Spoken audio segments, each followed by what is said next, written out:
sini saya akan mempresentasikan PPT saya yang berjudul Perbedaan Sistem Ekonomi Kapitalis dengan Sistem Ekonomi Islam. Yang pertama ialah sistem ekonomi. Sistem ekonomi ialah sistem yang mengatur dan menjalankan hubungan ekonomi dengan antar manusia dan juga dengan seperangkat kelembagaan dalam tatanan kehidupan bermasyarakat ataupun bernegara. Ada 5 lembaga yang membedakan antar sistem ekonomi dengan sistem yang lain. Yang pertama ialah hak atas kepemilikan, yang kedua ialah proses mekanisme ataupun pengambilan keputusan. Yang ketiga ialah antara pasar dan terencana dalam penyediaan informasi dan koordinasi. Yang keempat ialah mekanisme insentif dan dalam mengatur tujuan dan mendorong manusia untuk meraih tujuan tersebut. Yang kelima ialah proses untuk menentukan pilihan yang bersifat publik. Pada intinya, semua sistem ekonomi bertujuan untuk menyejahterakan masyarakat. Cara yang digunakan oleh masyarakat untuk mengatur penyediaan material, hanya saja cara yang digunakan mewujudkan hal tersebut berbeda antar satu negara dengan negara yang lain. Kedua ialah karakteristik sistem ekonomi kapitalis.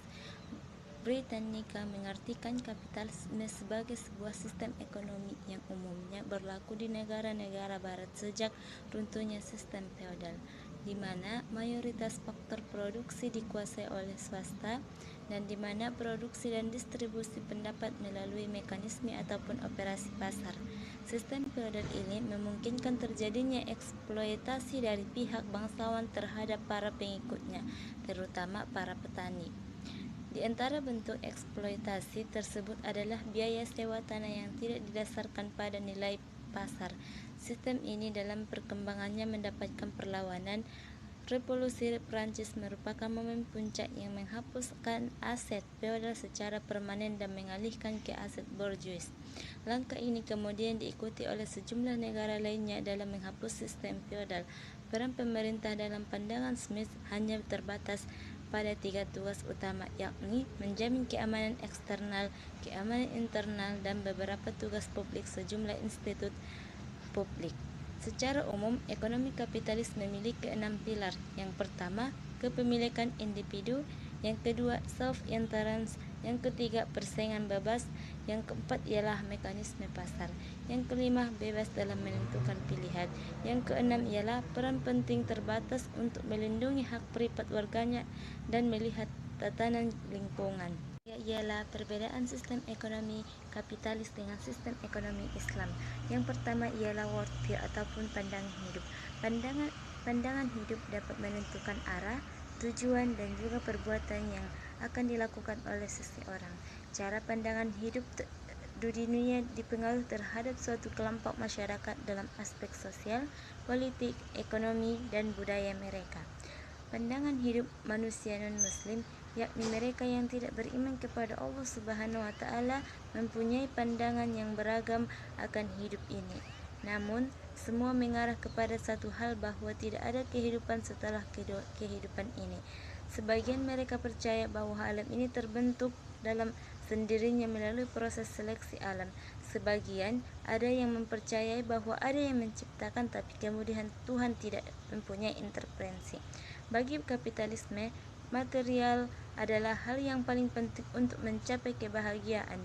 Pemisah antar ekonomi dan agama ataupun dikenal sekularisme dalam fondasi dasar dari sistem kapitalis. Yang kedua ialah pertimbangan nilai ataupun moral. Kapitalisme menegaskan pertimbangan ini ataupun moral yang digaungkan dalam agama. Semua dapat menghadirkan kesenangan perlu dilakukan, dan apa yang menghadirkan kesedihan harus dihindari. Dari benar atau salah tidak ditetapkan begitu saja tanpa memperhatikan efek yang ditimbulkan. Dari kata lain, norma agama dan juga tradisi tidak dijadikan sebuah acuan dalam menentukan baik dan buruknya suatu tindakan riba, perjudian, spekulatif, dan konsentrasi kekayaan di segelintir orang yang tidak terelakkan. Salah satu turunan yang paling mendasar dari perbedaan ini adalah sikap terhadap praktik riba. Al-Quran ataupun Hadis Rasulullah SAW, konsep riba adalah perbuatan yang dilarang oleh semua agama, meski dengan beberapa perbedaan interpretasi. Yang ketiga ialah harmoni antara kepentingan individu dan kepentingan kolektif ataupun sosial. Penambahan biaya akan mengurangi keuntungan sehingga tidak baik bagi perusahaan.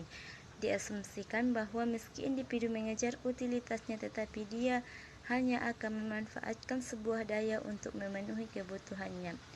Orang kaya akan lebih memprioritaskan prestasinya dibanding pemenuhan kebutuhan orang lain. Belum lagi ketamakan para individu yang menginginkan profit lebih dengan cara menekankan upah tenaga kerja, di mana hal ini sering dikecam oleh sistem sosialisme sebagai sebuah eksploitasi tenaga kerja. Keempat ialah permasalahan ekonomi. Hal ini mengharuskan manusia untuk memilih suatu pilihan dalam produksi, konsumsi, dan juga distribusi. Dari berbagai alternatif pilihan, maka keputusan berdasarkan pada pilihan yang dapat memenuhi kepuasan tertinggi dengan anggaran yang paling efisien. Dua moral utama dalam ekonomi Islam. Yang pertama ialah dilarangnya sikap berlebih-lebihan dan menyia-nyiakan. Yang kedua ialah seseorang yang sudah mencukupi kebutuhan pribadinya dituntut untuk juga memperhatikan kebutuhan orang lain ataupun masyarakat melalui zakat dan sedekah.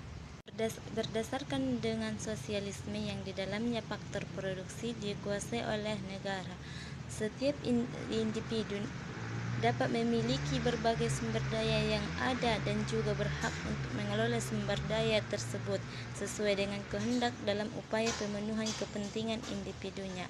Adapun Islam tentu tidak melihat banyak harta sebagai sebuah indikator bahwa seseorang itu lebih baik dari yang lain.